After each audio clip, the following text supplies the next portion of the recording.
इस वीडियो का जो मेरा टॉपिक है वो है ई इनवॉइस। ये बहुत ही डिमांडिंग था, आप लोगों की तरफ से बहुत सारे कमेंट्स आए कि ई इनवॉइस पे वीडियो बनाइए, ई इनवॉइस पे।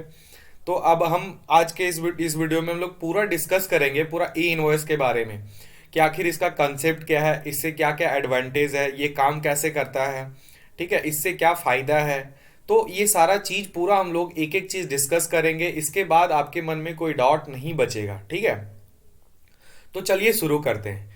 पहले क्या था कि आपको इनवॉइस जो था वो कोई रिपोर्टिंग वगैरह कहीं कुछ नहीं करना था। आप कब बना रहे हैं, क्या कर रहे हैं, आपको सिर्फ ईवे बिल बनाना पड़ता था और मटेरियल सेंड करना पड़ता था। लेकिन इसमें और फिर क्या होता था कि अगर आप बिल बनाए हैं, कोई रिटर्न नहीं डाल रहा है, क्या है नहीं है, बहुत सारा इशू आता था। आपको रिकन्सिलेशन में बहुत इशू आता था कि सामने वाला तो बिल आ गया, मटेरियल आ गया, लेकिन पोर्टल पे नहीं दिख रहा है, तो इनपुट कैसे लें। तो सारा चीज को जो भी कंफ्यूजन था, सारा चीज को ध्यान में रखते हुए गवर्नमेंट सॉल्यूशन निकाला कि चलो देखते हैं ई इनवॉइस। ई इनवॉइस क्या किया कि ई इनवॉइस लाया, इससे एकदम बहुत सारा, इसका बहुत फीचर्स है, इसका बहुत मतलब यूसेज है और बहुत ही बेहतरीन चीज है। अब धीरे धीरे क्या है, इसका थ्रेशोल्ड लिमिट भी अब आगे हम लोग डिस्कस करेंगे। तो देखिए क्या बोलता है कि e invoice system ease in doing business, ease in GST compliance. आपको बिजनेस करने में भी आसानी है और जीएसटी का कंप्लायंस करने में भी आसानी है। इस चीज को ये ई इनवॉइस कैसे प्रूव करता है, इसको हम लोग आगे देखेंगे कि कैसे आखिर ये जो लिखे हैं कि ईज इन जीएसटी कंप्लायंस, ये क्या है, इसका मतलब क्या है, आखिर ई इनवॉइस से जीएसटी कंप्लायंस में आसानी कैसे हुआ। तो इस चीज को हम लोग को देखना है। तो सबसे पहले देखते हैं कि ई इनवॉइस का कंसेप्ट पूरा ओवरव्यू। सबसे पहले क्या था, प्रेजेंट वे ऑफ, मतलब पहले क्या था, सप्लायर था, इशू करता था बायर को डायरेक्ट इनवॉइस, ठीक है, उसमें कुछ नहीं था ना, कोई ई इनवॉइस वगैरह का फंडा नहीं था, डायरेक्ट वो इशू करता था। ई इनवॉइस सिस्टम में क्या है, सप्लायर क्या है, सबसे पहले इनवॉइस रेज करेगा। इनवॉइस रेज करने के बाद उसको क्या है, जेसन फाइल करके ई इनवॉइस वन, मतलब फॉर्मेट है इनवॉइस 01, उसमें क्या है, signed invoice Jason with IRN code. पहले क्या करेगा, सप्लायर इनवॉइस बनाएगा, उस पे क्या करेगा, उसको आईआरएन इनवॉइस रजिस्ट्रेशन पोर्टल पे रजिस्टर करेगा। वहां से उसको क्या मिलेगा, वहां से उसको एक्नोलॉजमेंट नंबर मिलेगा, आईआरएन नंबर मिलेगा, क्यूआर कोड मिलेगा। उसके बाद ही क्या करेगा, बायर को इश्यू करेगा। ठीक है, तो इतना। अब एक नया चीज क्या आ गया बीच में, IRP portal, invoice registration portal, ये चीज आ गया है।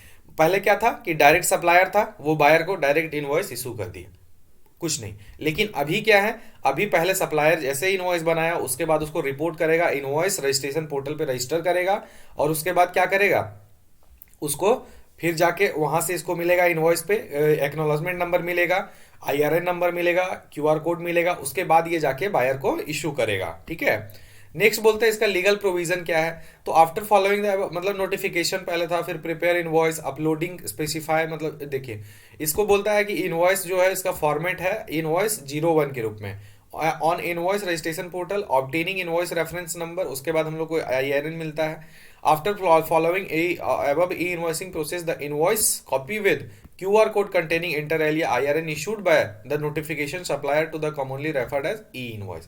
मतलब क्या है कि आपका जो वी इनवॉइस है उसको आप जैसे ही मतलब आईआरपी पोर्टल पे, मतलब इनवॉइस रजिस्ट्रेशन पोर्टल पे आप सेंड करते हैं, वहां से आपको वो रजिस्टर करते हैं, वहां से आपको मिलता है क्यूआर कोड मिलता है, उसके बाद उसका एक्नोलॉजमेंट नंबर मिलता है और उसका आपको आईआरएन नंबर मिलता है। उसके बाद आप जाके उसको ई इनवॉइस बोल सकते हैं। ठीक है, फिर बोलता है invoice issued by notification any other manner shall not be treated as invoice. ठीक है, बोलता क्या है कि invoice issued by the notified person, जो कहाँ है, रूल 48(5) में है, उस वो अगर जो इनवॉइसेस इशू करेंगे that is not e invoice. ठीक है, आगे देखते हैं हम लोग कि where e invoicing is applicable, issuing of invoice duplicate triplicate is not required. पहले क्या होता था कि इनवॉइस डुप्लीकेट ट्रिप्लीकेट, ठीक है, सारा चीज, अब वो रिक्वायर्ड ही नहीं है, सिर्फ ई इनवॉइस चलेगा भैया, सिर्फ ई इनवॉइस चलेगा, उस पर क्यूआर कोड है, आईआरएन नंबर है, एक्नोलॉजमेंट नंबर है, दैट इज इनफ। बोलता है what is E invoicing is not, क्या आप जो समझते हैं वो क्या। पहले मतलब क्या, ई invoice not about invoice being in soft copy like PDF. मतलब क्या कि अगर आपके पास कोई भी नॉर्मल बिना ई इनवॉइस, इनवॉइस का ई इनवॉइस का ही मतलब नहीं है कि कोई भी टाइप से एक्सपोर्ट किए, वो तो इलेक्ट्रॉनिक मोड में ही है ना, सॉफ्ट कॉपी है, तो वो ई इनवॉइस नहीं, that is not e invoice. E invoice का मतलब कि उस पर क्यूआर कोड, एक्नोलॉजमेंट नंबर, आपको IRN नंबर, ये सारा चीज आपको IRP पोर्टल पे रजिस्टर करने के बाद मिला हो, दैट इज ई इनवॉइस। यहां पे अब देखिए टू हुम एप्लीकेबिलिटी, अब हम लोग एप्लीकेबिलिटी देखेंगे कि आखिर ई इनवॉइस किसके किसके ऊपर एप्लीकेबल है, कौन कौन ई इनवॉइस बनाएगा। तो पहले क्या था कि ये सबसे स्टार्टिंग हुआ 500 करोड़ से। अभी इसका कंडीशन ये है कि 500 करोड़ से अभी तक 10 करोड़ तक आ गया है। 10 करोड़ वाले जो टर्नओवर हैं उनका पूरा का पूरा वो अब ई इनवॉइस के लिए लाइबल हैं, ठीक है। और हम लोग देखते क्या है कि आने वाला जो 1 जनवरी 2023 है, वहां से उस लिमिट को 5 करोड़ तक लेके आ गए हैं, उसका नोटिफिकेशन भी आ गया है। तो इसके लिए आप तैयार हो जाइए। जो भी बिजनेस अभी तक ई इनवॉइस में नहीं आए हैं उनको भी ई इनवॉइस में आना अब पड़ जाएगा after the threshold limit 5 crore, ठीक है। इससे पहले अभी तक जो 5 करोड़ है उसके लिए। तो ये कंसेप्ट पूरा क्लियर है कि अगर मान लीजिए ये कौन सा टर्नओवर देखते हैं, तो आपको मान लीजिए कि जो भी जीएसटी पीरियड है अभी से, ऐसा नहीं कि पिछले साल या इससे पिछला साल, नहीं, 2017 मतलब 2017 से जब से जीएसटी लागू हुआ उस समय से देखेगा कि 17-18 में कितना आपका टर्नओवर था, 18-19 में कितना था, 19-20 में कितना था, 20-21 में कितना था, 21-22 में कितना था। इसमें से किसी भी एक साल में अगर 5 करोड़ से टर्नओवर अगर ऊपर है आपका, तो आपके ऊपर ई इनवॉइस का एप्लीकेबिलिटी हो जाएगा। आपको ई इनवॉइस जनरेट करना स्टार्ट करना पड़ेगा, ठीक है। फिर देखते हैं, अब देखिए इसमें क्या है ना, जो जो आदमी जैसे जैसे टर्नओवर होता है वैसे वैसे डिपार्टमेंट मेल करता है कि आपका जो भी है आपका जीएसटी नंबर ये ई इनवॉइस में आ गया है, आपको ई इनवॉइस जनरेट करना है। मतलब इस तरह का सारा चीज रिपोर्टिंग मिल जाएगा। तो ये हो जाता है आपका वो। अब देखिए क्या है कि बहुत सारे सेक्टर्स को क्या है ना, ये एग्जेम्प्ट करके रखा है कि आपको ई इनवॉइस जनरेट नहीं करना है, ठीक है। SEZ unit, special economic zone, ठीक है। गवर्नमेंट बहुत सारा ऐसा ऐसा जोन बना के रखा है जहां पे कि अगर कोई बिजनेस उस एरिया में एस्टैब्लिश्ड है, ठीक है, जैसे बिहार में दहेज, वो एक एसईजेड यूनिट है, वहां पे अगर कोई बिजनेस एस्टैब्लिश है तो वहां का जो भी बिजनेस है उसको आपको ई इनवॉइस जनरेट नहीं करना है, सबसे पहला चीज। नेक्स्ट क्या है, इंश्योरेंस कंपनी, उसको ई इनवॉइस जनरेट नहीं करना है। बैंकिंग कंपनी इंक्लूडिंग एनबीएफसी, उनको नहीं करना है। जीटीए, गुड्स ट्रांसपोर्ट एजेंसी, जो transporting goods by road in road goods carrier, passenger transport service, multiplex, cinema admission, cinema वगैरह में जो भी है एडमिशन, तो उस सब में ये सारा चीज इन लोगों को एग्जेम्प्ट रखा गया है। इनको ई इनवॉइस के दायरे में नहीं लाया गया है, इनको अभी बाहर रखा गया है, ठीक है, इनके लिए एप्लीकेबल नहीं है। अब देखिए डॉक्यूमेंट्स क्या क्या होता है ई इनवॉइस में, मतलब जैसे पहले बहुत सारा क्वेरी आता है कि क्या हमको क्रेडिट नोट को ई इनवॉइस बनाना है, डेबिट नोट को ई इनवॉइस बनाना है। हाँ, यहाँ पे देखिए बताया हुआ है कि इनवॉइसेस, ठीक है, सबसे पहला तो टैक्स इनवॉइस जो हो गया उसको बनाना ही है ई इनवॉइस। उसके बाद क्रेडिट नोट को भी बनाना है और डेबिट नोट को भी बनाना है। ऐसा नहीं कि सिर्फ इनवॉइस को ही ई इनवॉइस करना है। ई इनवॉइस का मतलब कि इनवॉइस भी होगा, क्रेडिट नोट भी होगा, डेबिट नोट भी होगा। तो ये सारा चीज आपको ध्यान में रखना है। नेक्स्ट क्या है कि आखिर ऐसा ऐसा कौन सा सप्लाई होगा जिसपे हम लोग को बनाना पड़ेगा ई इनवॉइस। तो देखिए मैंडेटरी है बी टू बी इनवॉइसेस, जो बी टू बी सप्लाई होगा। बी टू बी का मतलब है कि बिजनेस टू बिजनेस, मतलब आपके पास भी जीएसटी होल्ड, आप तो आपके पास तो है ही, सामने वाला जो जीएसटी होल्डर है जो आपसे कुछ खरीदना है उसके पास भी जीएसटी नंबर है, तो that is also B to B, business to business. तो बी टू बी जितना भी है उसको आपको क्या करना है, आप उसको बी टू बी सप्लाईज को invoice, B to B supplies पे अप्लीकेबल है। सप्लाईज टू एसईजेड विद और विदाउट पेमेंट, अगर आप ऐसे सप्लाई कर रहे हैं एसईजेड को तो वहां पे भी इनवॉइस बनाना पड़ेगा, ठीक है। एक्सपोर्ट कर रहे हैं विद और विदाउट पेमेंट, उस केस में भी बनाना पड़ेगा। डीम्ड एक्सपोर्ट कर रहे हैं उस केस में भी बनाना पड़ेगा आपको ई इनवॉइस, मतलब रिपोर्ट करना पड़ेगा। इसमें सिर्फ एग्जाम्पशन है बी टू सी सप्लाईज को। बी टू सी सप्लाई अगर है तो वहां पे आपको ई इनवॉइस बनाने का जरूरत नहीं है, ठीक है। ये कंसेप्ट क्लियर। फिर बोलता है कि हाउ अबाउट द प्रोसेस, इसका प्रोसेस क्या है ना।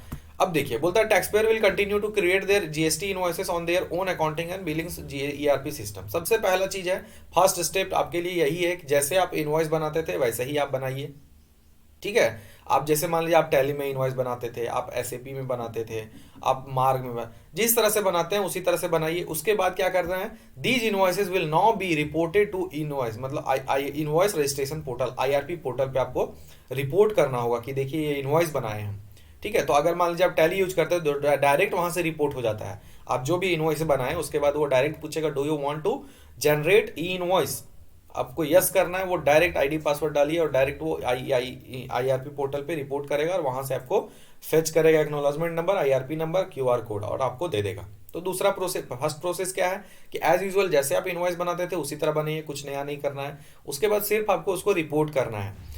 On reporting IRP returns signed e invoice with unique reference number जो है IRN और क्यूआर कोड आपको मिल जाएगा। Then the invoice can be issued to receiver. अब आपको क्या करना है, इसको रिसीवर को इशू कर देना है, जो भी बायर है उसको दे देना है। A GST invoice will be valid only with a valid IRN।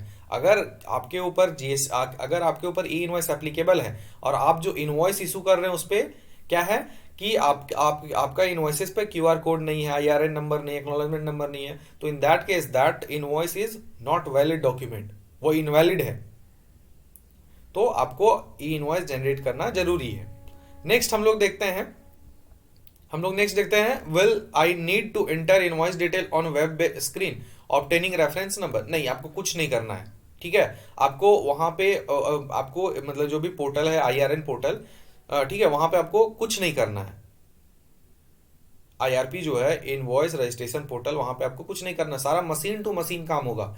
In e invoice scenario what is primary invoices to machine to machine exchange of invoices. आपको वहां पे मैनुअली, जैसे ई वे बिल कैसे बनाते हैं हम लोग, तो ई वे बिल में क्या है ऑप्शन, हम लोग इनवॉइस देख लेते हैं, ई वे बिल पे जाके आइटम डालते हैं, उसका HSN डालते हैं, ये डालते हैं, वो डालते हैं, डिस्टेंस डालते हैं, सारा चीज अपने मन से भी डालते हैं हम लोग। तो वो चीज ई इनवॉइस में नहीं है, वो आपको नहीं है ऑप्शन कि आप वहां पे जाके ई इनवॉइस बना रहे हैं ई वे बिल की तरह। नहीं, आपको मशीन टू मशीन है ना वो चीज करना होगा, एक्सचेंज ऑफ इनवॉइस डेटा।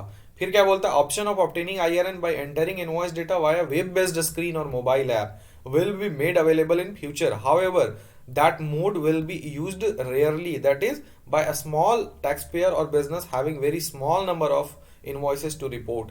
मतलब कहना इसका यही है कि अभी तो 5 करोड़ है, उससे जब नीचे आ जाएगा तो आपके पास जो है ना मोबाइल ऐप से भी सारा चीज आप कर पाइएगा, जो कि आने वाला टाइम में होने वाला है।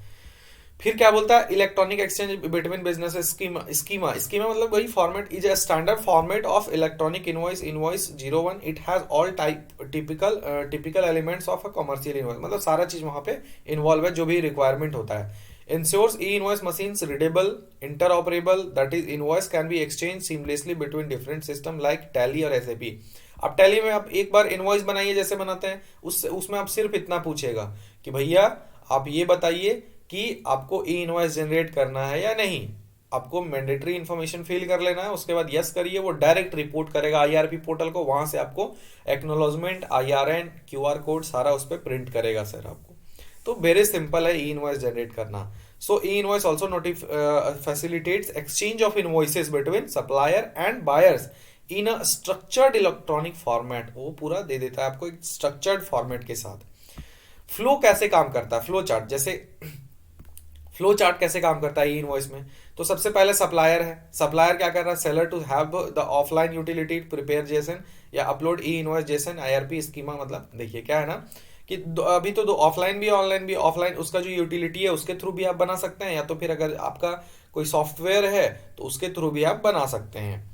फिर क्या है, सप्लायर क्या करेगा, B2G APIs है ना, APIs उसके बाद इनवॉइस रजिस्ट्रेशन पोर्टल पे रिपोर्ट करेगा, ठीक है। अब देखिए IRP का काम क्या है, IRP का काम है वैलिडेट द डेटा। जो सप्लायर इनवॉइस बनाया वो उसको वैलिडेट करेगा, GST नंबर सही है कि नहीं है, ठीक है। उसके बाद उसमें कहीं उसका जो नंबर है वो कहीं डुप्लीकेट तो नहीं है, मान लीजिए सेम इनवॉइस का वो कुछ तो बना नहीं रहा है। फिर वैलिडेट करेगा क्या कि कहीं ये तो नहीं है कि ये पहला इनवॉइस जो था इससे पीछे जो बनाया था वो कैंसिल कर दिया फिर ये बना रहा है। तो सारा चीज ये वैलिडेट करेगा डेटा को IRP पोर्टल। फिर जनरेट करेगा IRN, अगर वैलिडेशन में सारा चीज सही रहा तो क्या करेगा, IRN जनरेट करेगा। फिर sends invoices payload to the GST system. उसके बाद यहां से वो कहां कहां भेजेगा ये समझिए, ये 2 जगह भेजेगा। पहला तो सप्लायर का GSTR 1 में भेजेगा और दूसरा जो भी बायर होगा उसका GSTR 2A में भेजेगा। इतना काम ये IRP पोर्टल करता है, कितना मेहनत कैसे है। और इसीलिए बहुत सारा कंप्लायंस जो है वो इजी हो गया है, ठीक है। सबसे पहला काम क्या है, इनवॉइस जैसे रिक्वेस्ट सप्लायर इसके पास भेजा कि इसका इनवॉइस चाहिए हमको, तो ये क्या करेगा, पहले उसको वैलिडेट करेगा कि GST नंबर सही है कि नहीं बायर का, ठीक है, सप्लायर का सही है कि नहीं। उसके बाद देखेगा कि कहीं वो जो इनवॉइस नंबर है कहीं डुप्लीकेट तो नहीं है। सारा चीज देखेगा, और उसके बाद क्या करेगा वो आईआरएन जनरेट करके उसको आईआरएन जनरेट करके वो सप्लायर को दे देगा। उसके बाद ये क्या करेगा कि ये उसके बाद जाके आपका सप्लायर का जीएसटीआर 1 में डेटा डालेगा और बायर के जीएसटीआर 2A में डेटा डालेगा। तो यहां से इस तरह से उसके बाद ये जीएसटी सिस्टम में गया, rules out existing in same year in GST, मतलब यहाँ डाला तो वो जीएसटी सिस्टम में गया जो हम बता रहे हैं, R1 में गया और 2A में गया। उसके बाद ये बायर्स को भेजेगा, buyers can view invoices details in their 2A, है ना, with QR code on invoice copy or by uploading invoice JSON sent by supplier, buyer can verify authenticity of e-invoice। वो वहां से वो करेगा। उसके बाद क्या है, save invoices detail in GST system, auto populates invoices in GSTR 1 और 2A जो हम लोग बता रहे हैं अभी। आईआरपी क्या करेगा कि ऐड क्यूआर कोड करेगा, साइंड इनवॉइस जेएसएन, ठीक है, process data to e way bill system when require, हाँ वेयर रिक्वायर्ड, जब ईवे बिल का भी अगर रिक्वायरमेंट है तो वहां से ईवे बिल भी जनरेट करेगा वो साथ साथ में। रिसीव शाइन जेएसएन और IRN way bill required, issue invoice buyer to invoice with IRN code, sellers GST one gets updated with invoice details. ठीक है, आपको फिर दोबारा आज जीएसटीआर 1 में इनवॉइसेस को ऐड करने का मेहनत नहीं पड़ेगा। अब हम लोग देखते हैं कि आखिर इसका फायदा क्या है, एडवांटेजेस देखते हैं। ठीक है, क्या क्या फायदा है। बोलता है documents become tax complaint on real time basis. ठीक है, ये जो है ना, मतलब रियल टाइम बेसिस कहने का मतलब है कि एक सही टाइम में, एग्जैक्ट एक ही टाइम में वो सारा गवर्नमेंट के सामने जो जो भी कंप्लायंसेस है सारा चीज में हिट करता है। ठीक है, तो इसलिए ये क्या है, रियल टाइम बेसिस पे टैक्स कंप्लेंट मतलब ऐसा क्या होता है कि हम लोग पहले क्या होता था, अभी भी अगर मान लीजिए जिसके ऊपर नहीं है तो वो क्या क्या पूरा मंथ में इनवॉइस जनरेट किया, उसके बाद 11 तारीख तक अपना सारा रिपोर्ट किया R1 में, जब ये रिपोर्ट करेगा तब 2A में दिखेगा, फिर वो देखेगा वो हो गया। तो इस तरह से होता था, लेकिन अभी क्या है, रियल टाइम पे है, ई इनवॉइस जनरेट करिए, जीएसटीआर 1 में रिफ्लेक्ट, 2A में रिफ्लेक्ट, पट पट तुरंत तुरंत वहां पे जा रहा है। तो ये फायदा है इसका। फिर बोलता है single source of truth of physical purpose, कोई इधर उधर का चीज नहीं है, एक सिंगल सोर्स है। ठीक है, आईआरपी पोर्टल, वहां से आपको लेना है और कोई कहीं कुछ नहीं करना है। फिर बोलता है compliance becomes part of natural business process and supply chain system, ये एक बिजनेस का एक मेन कोर्स बन गया है, एक सिस्टम बन गया है कि आपको इस तरह से करना है, आपको कोई भी ऊपर नीचे करने का टाइम नहीं मिलेगा। Real time auto population of invoices details into returns. ठीक है, एकदम देखिए जीएसटीआर 1 में रियल टाइम में जाके वो रिफ्लेक्ट करता है और 2A में रिफ्लेक्ट होता है। Simultaneous generation of e way bill where required, e way bill एक साथ जनरेट हो जाता है, आपको एक्स्ट्रा देने का जरूरत ही नहीं है। ठीक है, फिर हम लोग देखते हैं e invoice can mitigate fraudulent practice in GST specially in the menace of fake invoices. ये सारा चीज, अब मान लीजिए फेक इनवॉइसेस कैसे बंद होगा, पहले क्या होता था, देखता था ओ इतना दूर तक गया, इतना टाइम मिल रहा है, इतना टाइम तक हम बनाते हैं तो ये करते हैं, तो उसके अनुसार से बहुत ज्यादा टाइम मिल जाता था उन लोगों को। अभी क्या है, राइट टाइम में बनाइए, पट राइट टाइम में वहां रिफ्लेक्ट करेगा, तो इस सब चीज से लोग डरता है और वहां से स्टॉप करता है कि नहीं भैया देखिए सारा चीज यहाँ पे ऑनलाइन हो रहा है, अब हम लोग के हाथ में कंट्रोल नहीं है। अगर आप अभी क्या हो रहा है कि अभी तो खैर ई इनवॉइस पीछे बैक डेट में बहुत पहले भी बन जा रहा है, लेकिन आने वाला टाइम में इसको 2 डेज से एक्स्ट्रा टाइम नहीं मिल पाएगा, तो उस केस से और बंद हो जाएगा कि पीछे के डेट में आप इनवॉइस बना ही नहीं सकते, आपके पास ऑप्शन ही नहीं है, तो आप कहां से फेक इनवॉइस इशू करिए, तो आपको इतना प्लानिंग करके चलना पड़ेगा, तो बहुत कम हो जाएगा। ऐसा नहीं है कि एकदम बंद हो जाएगा फेक इनवॉइस, नहीं, कम हो जाएगा, बहुत कम हो जाएगा। फिर बोलता है gives fillip to initiatives like invoice finance by the enabling use of invoice as collateral specially by small and medium. ठीक है, आगे देखते हैं फिर क्या है। फिर एलिमिनेट डेटा एंट्री एरर्स, क्या है, आपको बार बार डेटा, मतलब देखिए इसका मतलब ये हुआ कि पहले इनवॉइस बनता था, आपको क्या करना है, 11 तारीख तक रिटर्न डालना है, आप क्या कर रहे हैं कि आप इनवॉइस बनाए, उसके बाद क्या हो जाता था कि आपको मतलब पीछे गया कोई डेटा जाके छिड़ दिया, कुछ भी किया, तो वो तो गड़बड़ हो गया ना सिस्टम में, तो अब तो गड़बड़ ही जाएगा। लेकिन अब क्या है, इनवॉइस से वहां डेटा जा चुका है, आपको रिकंसाइल करिए, आप गलत किए हैं वहां से जाके मैच करवाइए, तो ये सारा रिकंसिलेशन इशू गेट रिड्यूस। पहले क्या होता था, रिकंसिलेशन का इशू आता था कि भैया मेरा 2A में नहीं दिख रहा है, रिटर्न डालिए, ये करिए वो करिए। अभी क्या है, राइट टाइम में आपको राइट चीज का इंफॉर्मेशन मिल जा रहा है, तो इसलिए रिकंसिलेशन जो है वो आसान हो गया। फिर क्या है, dispute among transaction parties get reduce, वही है डिस्प्यूट, अब जब 2A में नहीं दिख रहा है, वो इनपुट नहीं ले पा रहा है, फिर बोल रहा है, अभी क्या है, राइट टाइम में दिख रहा है तो ले रहा है। फास्टर पेमेंट साइकिल हो गया, प्रोसेसिंग कॉस्ट गेट रिड्यूस है, बेटर इंटरनल कंट्रोल्स है, enhances overall efficiency on off business है। फिर क्या है, इनवॉइसिंग ग्लोबल, मतलब पूरा साल में, मतलब पूरा ग्लोबली देखता है कि ई इनवॉइस कहाँ कहाँ, number of economies offering E invoice, ठीक है, कहाँ कहाँ है, तो यूरोप एंड सेंट्रल एशिया है, ठीक है, ईस्ट एशिया और ईस्ट एशिया एंड पैसिफिक है, लैटिन अमेरिका एंड कैरेबियन है, साउथ एशियन है, मिडिल ईस्ट है, नॉर्थ ईस्ट अफ्रीकन है। तो ये सारा, ये ग्लोबल लेवल पे इतना सारा जो भी कंट्रीज है वो आपको ऑफर कर रहे हैं ई इनवॉइस, ठीक है। अब हम लोग नेक्स्ट में देखते हैं कि इसका एलिमेंट्स क्या क्या है, इम्प्लीकेशंस और of for taxpayer, taxpayer continue to create their GST invoice on their own accounting billing ERP, ये हम लोग पहले देख चुके हैं। Necessary changes on account requirement है, नोट वॉलंटरी।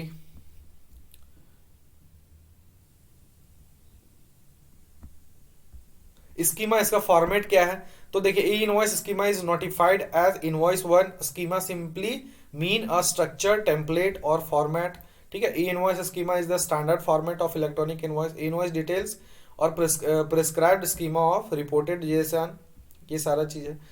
तो कुछ है नहीं बेसिकली, आगे देखते हैं हम लोग।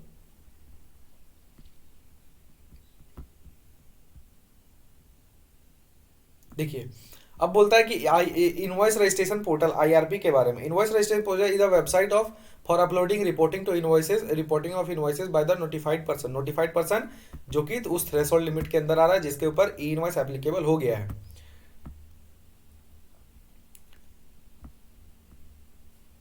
देखिए बोलता है कि वाइड नोटिफिकेशन नंबर इतना इतना 10 portals were notified for the purpose of preparation of E invoice in terms of rule 8048 subsection 4।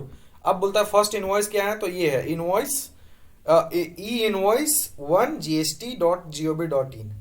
Multiple invoice registration portal will be establish to ensure uninterrupted availability. मान लीजिए कोई कोई क्रैश कर जाए, कोई कुछ हो जाए, तो उसके लिए 10 वेबसाइट बना के रखा है कि इससे आप जनरेट कर सकते हैं। IRP will only be a pass through a portal, it will not store और आर्काइव ई इनवॉइस डेटा। मतलब क्या है कि जो आईआरपी है, इनवॉइस रजिस्ट्रेशन पोर्टल, वो किसी कोई डेटा को अपने पास स्टोर करके नहीं रखता है। अभी से 4 दिन पहले जो आप इनवॉइस जनरेट किए, आप सोच रहे हैं कि जाके फिर से प्रिंट कर लेंगे उसको, that is not possible, you can not print. अगर आप 2 दिन से पुराना इनवॉइस प्रिंट करना चाह रहे हैं कि वहां से कर लेंगे, तो नहीं, क्योंकि वो डेटा को स्टोर ही नहीं करता। वो सिर्फ क्या करता है, आपको आपका काम का चीज दे दिया और सामने वाला को सामने वाला का काम का चीज दे दिया। वो GSTR2 में दे दिया और GSTR1 में दे दिया, आपको ई इनवॉइस दे दिया QR कोड और एक्नॉलेजमेंट IRN के साथ, उसके बाद खत्म। तो इतना ही काम है उसका, वो डेटा स्टोर करके नहीं रखता है। Specified validation will be performed, वही चीज हम लोग जो शुरू में देखे कि वैलिडेशन करता है। फिर उसके बाद क्या है कि IRN will be generated in 200 miles millisecond duration, मतलब बहुत ही कम सेकेंड में, बहुत ही कम टाइम में वो क्या करता है, आपको इनवॉइस बना देता है। Facility available for bulk uploading of invoices, ठीक है, इसके लिए ऑफलाइन टूल भी है। The uploaded invoice data will be digitally signed और IRP। अब पहले क्या होता था कि अगर मान लीजिए आप इनवॉइस बनाए, उस पर साइन नहीं है, कुछ नहीं है, तो आपको डिपार्टमेंट अगर पकड़ लिया तो उस पर अच्छा खासा पेनल्टी मार रहा है। लेकिन अब क्या है कि भैया सिर्फ IRN ई इनवॉइस होना चाहिए, डिपार्टमेंट आपको पूछेगा भी नहीं कि क्या था नहीं था, ठीक है। अब IRN is a unique 64 character has string, मतलब 64 IRN जो होगा, इनवॉइस रेफरेंस नंबर होगा, वो 64 डिजिट का होगा, ठीक है। अ GST invoice will be valid only with a valid IRN number. IRN need not be printed on e-invoice, it's already embedded in QR code, ठीक है। आप प्रिंट भी वो मतलब QR कोड में भी आप जब स्कैन करिएगा तो वहां से आपको डिटेल मिल जाएगा। An invoice document number which was reported and obtained IRN can't be used again, एक बार वो यूज हो गया तो उसके बाद दोबारा वो चीज नहीं होगा। कैंसिलेशन एंड अमेंडमेंट, सबसे बेहतरीन चीज हम लोग देखने जा रहे हैं कि बोलता क्या है, रिपोर्टिंग हम लोग को कब बनाना है, तो बोलता है no prescribe time window for reporting to IRP, कोई प्रिस्क्राइब टाइम नहीं है। कैंसिलेशन के लिए हम लोग देखते हैं IRN can be cancelled with in 24 hours from the time of generation. मतलब कि आपका जो भी ई इनवॉइस है उसको अगर कैंसिल करना है तो वो विद इन 24 आवर्स के अंदर आपको कैंसिल करना होगा, अदरवाइज वो कैंसिल नहीं होगा। नेक्स्ट बोलता है कि however if the connected if the connected e-way is active और verified by officer during transit, cancellation of IRN will not be permitted. अब मान लीजिए कि वो डॉक्यूमेंट लेके जा रहा था, बीच में वेरीफाइड कर लिया, सब चीज कर लिया, मटेरियल पहुंच गया, हम कैंसिल कर दिए, know that is not permitted. ठीक है, in case of cancellation of IRN, GSTR will also be updated with such cancellation status. ठीक है, वो कैंसिलेशन के स्टेटस के साथ वो GSTR में रिपोर्ट करेगा। अमेंडमेंट मतलब अगर मान लीजिए कुछ गलती हो गया, रेट में गड़बड़ी हो गया, क्वांटिटी में गड़बड़ी हो गया, तो आपको अमेंडमेंट्स का कोई अलाउ है ही नहीं, आप ई इनवॉइस को अमेंड कर ही नहीं सकते हैं। Amendments are not possible on IRP portal. बोलता क्या है, any changes in the invoice details reported to IRP can be carried out on GST portal while filing GSTR1. However, these changes will be flagged to proper officer for information. ठीक है, आप उसको कहां से फिर चेंज कर सकते हैं, टैक्सेबल अमाउंट, या तो उसको आप डेबिट नोट क्रेडिट नोट से सही करिए उसको, उसके लिए उसके अलावा उसके पास कोई रास्ता नहीं है। ठीक है, अब देखिए QR कोड जो उस पर प्रिंट होता है उसमें कौन कौन सा डिटेल्स वहां पे कैप्चर करता है। बोलता है along with the signed invoice IRP will also give a QR code containing the unique IRN and below the key particular। उसमें क्या देता है, GST सप्लायर का, GSTN सप्लायर का, GSTN रिसिपिएंट का, invoice number as given by supplier, date of generation of invoice, ठीक है, invoice value, taxable value, gross tax, number of lines items, HSN code और HSN code of main item, invoice reference number, date of registration, ये सारा चीज वहां पे वो QR code में इन्वॉल्व होता है। QR code will be offline verification issuing, मतलब मोबाइल ऐप से आप उसको वेरीफाई कर सकते हैं। फिर बोलता है the QR code which comes as a part of signed JSN IRP shall be extracted and placed on the invoice, मतलब इनवॉइस पे आपको QR कोड देखेगा। However printing of QR code on separate paper on not allowed, मतलब ऐसा नहीं है कि आप सिर्फ उसका QR किसी एक पेपर पे चिपका कर भेज दिए, नहीं, नॉट अलाउड, उसके साथ होना चाहिए। फिर बोलता है acknowledgement number and date given by IRP are only for reference, they need not be printed on e invoice. Acknowledgement number लेकिन फिर भी प्रिंट होता है। Being a 15 digit number of acknowledgement number will also come handy for printed e invoice for generation of e way bill instead. ठीक है, अब की इन 64 character, जल्दी हो जाता है एक्नॉलेजमेंट नंबर से। ठीक है, उसके बाद क्या, one can verify the authenticity of correctness of E invoice by uploading the signed JSN। वो वही चीज है कि वैलिडेशन करता है। देखिए ये सैंपल है, ये सैंपल है आपका ई इनवॉइस का, ये एक ई इनवॉइस हो गया, स्कीमा वर्जन है, टैक्स वर्जन है, उसका सारा चीज है। तो इस तरह से वो क्या करता है, आपके सामने ई इनवॉइस जनरेट करता है।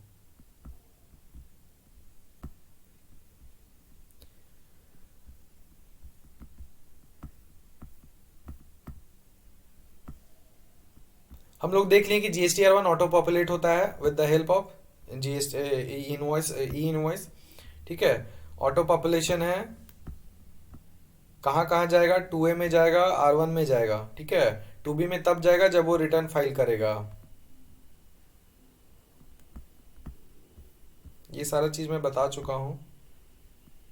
तो यहां तक ये था पूरा का पूरा कि ई इनवॉइस क्या है, कैसे काम करता है। ठीक है, उसमें बेसिक बेसिक चीजें जो है, अब अगर समराइज करें इसको तो हम लोग को क्या देखना है, सबसे पहले देखना है कि एप्लीकेबिलिटी ई इनवॉइस क्या है। तो सबसे पहले एप्लीकेबिलिटी देखना है कि किसके ऊपर एप्लीकेबल है, वो जो एप्लीकेबल है उसके बाद देखना है हम लोग को कि ठीक है अगर एप्लीकेबल है तो ई इनवॉइस कैसे बनेगा। ई इनवॉइस बनाने के लिए हम लोग को IRP का यूज करना पड़ता है, इनवॉइस रजिस्ट्रेशन पोर्टल। अब इनवॉइस रजिस्ट्रेशन पोर्टल को यूज करने के लिए हम लोग को क्या है कि ID पासवर्ड उसके लिए सेम होता है। ई-वे बिल का ID पासवर्ड और ई इनवॉइस का ID पासवर्ड पूरा सेम रहेगा। उसको आप ऑफलाइन यूटिलिटी से भी कर सकते हैं, या तो फिर अगर टैली से जनरेट कर रहे हैं तो आप टैली से भी फैसिलिटी डायरेक्ट है, कोई भी आपका ERP सॉफ्टवेयर है तो वहां से फैसिलिटी होना चाहिए, तो वहां से हो जाएगा। उसके बाद आपको देखना है कि उसका कैंसिलेशन क्या है, अमेंडमेंट क्या है। ठीक है, कौन कौन सा सप्लाईज जो है वो इन्वॉल्व है, कि कौन कौन सा सप्लाईज पे हमको ई इनवॉइस बनाना है, कौन सा सप्लाईज पे नहीं बनाना है। ठीक है, B2B कौन सा इनवॉइसेस का बनाना है, B2B इनवॉइसेस का बनाना है, B2C का नहीं बनाना है। क्रेडिट नोट अगर इशू किए हैं तो उसका बनाना है, डेबिट नोट को भी ई इनवॉइस करना है। तो ये सारा चीज को ध्यान में रखना है। और ये पूरा का पूरा मेरा आज का ई इनवॉइस टॉपिक पे था डिस्कशन। और इस तरह से पता चलता है कि ease in doing business, ease in GST compliance, e invoice आने के बाद, ई इनवॉइस सिस्टम के बाद ये है, इजी हो जाता है। बहुत सारा चीज जो है वो इन कोर्स में आ जाता है आपका। बहुत ज़्यादा खिंच और मतलब बहुत ज़्यादा इंटरप्शन नहीं होता है, बहुत ज़्यादा सिंप्लीफाइड वे में हम लोग ई इनवॉइस को कर सकते हैं। बहुत ही आसानी है और बहुत ही कन्वीनियंट है सबके लिए। Thank you.